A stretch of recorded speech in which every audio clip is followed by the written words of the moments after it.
देखो भाई, ये जो कहानी मैं तुम्हें सुना रहा हूं ये मैंने खुद अपनी आंखों से नहीं देखी, लेकिन जिसे सुना है वो यूं हंसने की बात नहीं है। ये कहानी है सापित, राजा की बेटी की। मैं कुछ साल पहले राजस्थान के एक छोटे गांव कालीसर गया था। पुराना किला है वहां, टूटा फूटा, वीरान, और लोग आज भी सूरज डूबने से पहले उस ओर नहीं जाते। वहीं एक बूढ़ा चौकीदार मिला मुझे, बद्री काका। बोले, राजा की बेटी की आत्मा आज भी इस किले में भटकती है और जिसने भी उसके बारे में ज्यादा जानने की कोशिश की वो लौट कर नहीं आया। मैं तो हंस दिया।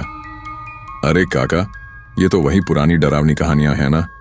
लेकिन काका का चेहरा एकदम सफेद हो गया। बोले, बेटा सुनना है तो सुन, पर समझ के सुन। ये कोई कहानी नहीं, एक सज्जा है। कहानी की शुरुआत राजकुमारी चैत्रा। कई 100 साल पहले की बात है। कालीसर पर राजा भोजराज का शासन था। उनकी एक ही संतान थी, राजकुमारी चैत्रा। बेहद खूबसूरत, लेकिन जितनी सुंदर थी उतनी ही रहस्यमयी। बचपन से ही कुछ अजीब था उसमें। वो सांपों से खेलती थी, उन्हें बुला लेती थी जैसे वो उसके दोस्त हों। कोई उसे नाग कन्या कहता, कोई अभिशप्त।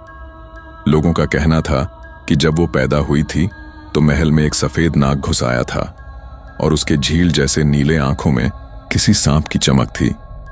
राजा ने बहुत से साधु बाबा बुलाए, पर किसी ने कुछ नहीं बताया सिवाय एक बाबा के।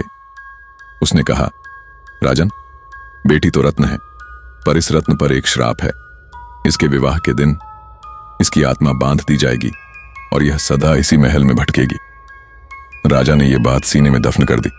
संगीत, विवाह और श्राप का सच जब चैत्रा 19 साल की हुई तो उसका विवाह तय हुआ, पड़ोसी राज्य के राजकुमार से। महल सजा, लोग नाचे, शहनाइयां बजीं। लेकिन जैसे ही सप्तपदी पूरी हुई वो अचानक जमीन पर गिर गई। उसकी आंखें पीली हो गईं, चेहरा स्याह, और जमीन पर एक विशाल काला नाग रेंगता हुआ आ गया। सभी ने देखा, राजकुमारी के गले से सांप निकला था, जैसे वो उसी का हिस्सा हो। राजा चिल्लाया, मंत्र पढ़े गए, पर तब तक बहुत देर हो चुकी थी। मैं सापित हूं। राजकुमारी खड़ी हुई, पर अब उसकी आंखों में वो इंसानी चमक नहीं थी। उसने कहा, मैं सापित हूं, इस जन्म में नहीं, पिछले कई जन्मों से। जिसने मेरी आत्मा को श्रापित किया था उसने मुझे नागिन बनाया और अब मैं मुक्त नहीं हो सकती। उसके बाद वो अपने कमरे में गई और दरवाजा बंद। सुबह जब खोला गया वहां कुछ नहीं था, बस एक सांप की केंचुल और एक चूड़ियां जो खून में सनी हुई थीं। आज भी वो इंतजार करती है। कहते हैं वो अब भी किले के उसी कमरे में है।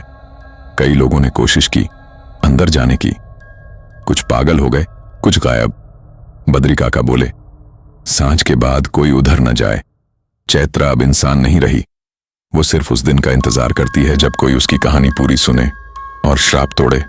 भाई, मैंने तो सोचा था कि चैत्रा मुक्त हो गई, लेकिन असली कहानी तो अब शुरू हुई है।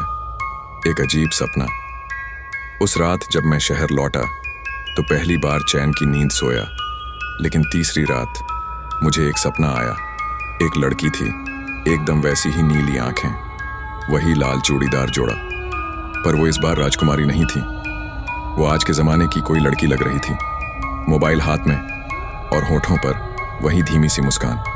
वो मुझसे बोली, धन्यवाद, अब मैं लौट सकी। नया शहर, नई लड़की, पर वही आत्मा। कुछ हफ्तों बाद मुझे मेरे ऑफिस में एक नई लड़की से मिलवाया गया। नाम था चैताली।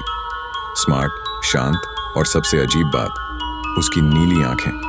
पहली बार जब उसने मेरी ओर देखा मेरी रीढ़ में सिहरन दौड़ गई। वो बोली, हम पहले मिल चुके हैं, शायद किसी पुराने किले में। अब डर मैं नहीं, वो बन चुकी थी। धीरे धीरे मेरा व्यवहार बदलने लगा। मुझे चैताली से दूर रहना मुश्किल लगने लगा, लेकिन हर बार जब मैं उसके करीब जाता एक अजीब सी ठंडी हवा, सांप की सी आवाज, और कभी कभी मुझे दिखता उसके पीछे खड़ा कोई साया। फिर एक दिन मैंने उससे पूछ ही लिया, तुम कौन हो?